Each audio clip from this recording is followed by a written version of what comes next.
ఇచ్చింది మొన్న ఎన్నికల్లో 1-2 కాదు, సరిగ్గా 420 వాగ్దానాలు. సో ఇది కూడా ఒక పుస్తక రూపంలో ఎన్ని హామీలు ఇచ్చారు, వాళ్ళు యూత్ డిక్లరేషన్లో ఏం చెప్పారు, ఎస్సీ డిక్లరేషన్లో ఏం చెప్పినారు, ఎస్టీ డిక్లరేషన్లో ఏం చెప్పారు, మహిళా డిక్లరేషన్లో ఏం చెప్పినారు, అవన్నీ కూడా ఈ హామీలన్నింటినీ కూడా ప్రజల దగ్గరికి తీసుకొని పోతాము. 6 గ్యారంటీలే కాదు, 420 హామీలు ఇచ్చి ఏ రకంగా ప్రజలను మరి ఒక రకమైన వాతావరణ నిర్మాణం చేసి ఒక రకమైన మరి లేని వాతావరణాన్ని కృత్రిమమైన ఒక అనుకూలతను సానుకూలతను సృష్టించుకొని పోయినారో దాన్ని కూడా తప్పకుండా మరి ప్రజల దగ్గరికి తీసుకొని పోవాలి. కాబట్టి ఇది అందరికీ కూడా మా కార్యకర్తలకి ఇది ఇంటింటికి చేరే విధంగా ఈ పుస్తకాన్ని కూడా తీసుకొని పోతాం. సంక్రాంతి తర్వాత కూడా ఇంకా ఒక 4-5 రోజులు ఈ మీటింగులు కొనసాగుతాయి.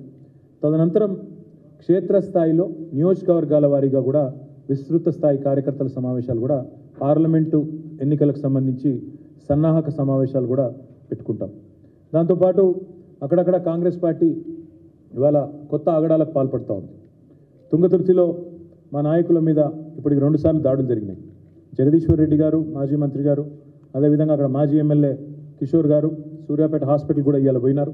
అక్కడ మా నాయకుడు మహేష్ మీద జరిగిన దాడిని ఖండించి అక్కడ వారికి ధైర్యం చెప్పి వారికి అండగా నిలబడ్డారు.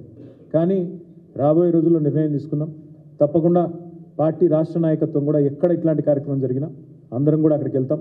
అందరం కూడా మా కార్యకర్తలకి ధైర్యం చెప్పే విధంగా, అదేవిధంగా అవతల వాళ్ళు చేసే దుర్మార్గాలను ప్రజల్లో ఎండగట్టే విధంగా ప్రజాస్వామికంగానే తప్పకుండా ఎదుర్కొంటామని చెప్పి కూడా నేను మీకు విజ్ఞప్తి చేస్తా ఉన్నాను.